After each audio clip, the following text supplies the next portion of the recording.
The more and more you hear about AI, the more weird abbreviations you hear. So I apologize in advance for being part of the problem. In today's Daily Data Drop, number 8, we're talking about what AI accelerators are and what they do. So if you're watching this video, you've likely heard of CPUs and GPUs. A CPU, or Central Processing Unit, is the main processor in the computer. They specialize in sequential processing or carrying out one task at a time.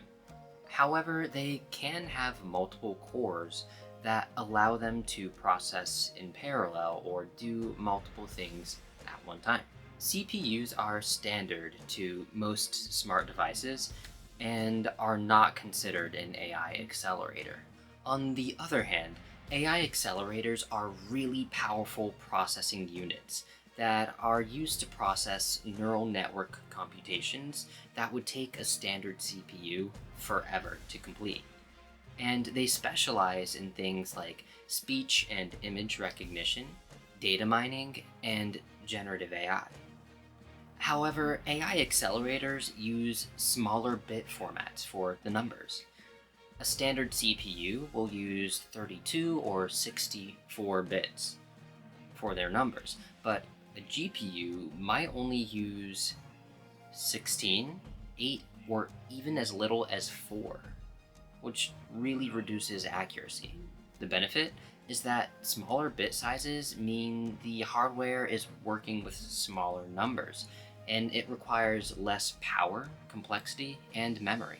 And as you may have assumed from earlier, there are multiple types of AI accelerators. The most common one that you've likely already heard of would be a GPU, or a graphics processing unit.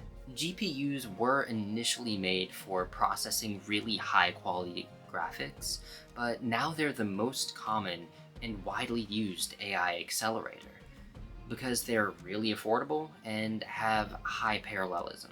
Another type of AI accelerator would be a FPGA, or a field programmable gate array. And these are made for specialized tasks.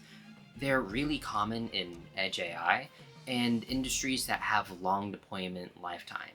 Edge AI, if you didn't know, is when you're taking a machine learning model and deploying it really close to where the data is generated.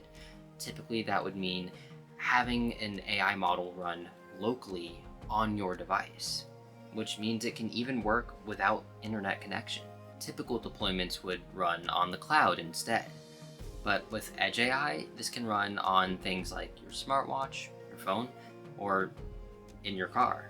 And next up, we have NPUs, or neural processing units. These are purpose-built for neural network operations, and they're really fast and efficient for deep learning workflows. Lastly, you have ASICs, or ASICs. Those are application-specific integrated circuits, and these are highly customized AI accelerators, and they're used mostly by cloud providers like Google, and they deliver the highest performance for very large-scale deployments. For example, if you've heard of Google's TPU, or Tensor Processing Unit, that's an example of an ASIC AI accelerator. And just for comparison to a standard CPU, AI accelerators are around 100 times to 1,000 times more powerful, which can reduce latency to milliseconds. And with the massive push for AI applications and models, the global AI accelerator market has grown from 16.5 billion in 2024 to 20.95 billion in 2025, with an annual growth of 26.6 every single year. And it's projected that by 2029, the market for this will have grown to 53.23 billion. So AI accelerator chips for data centers are also forecasted to reach 57 billion by 2030. This is mostly driven by the drive for generative AI.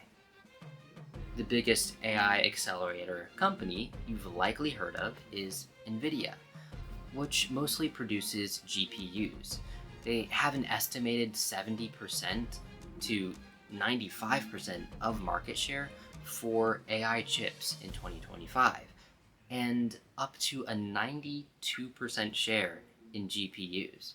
That's it for today's daily data drop. Hope you enjoyed, learned something new, and I will see you tomorrow.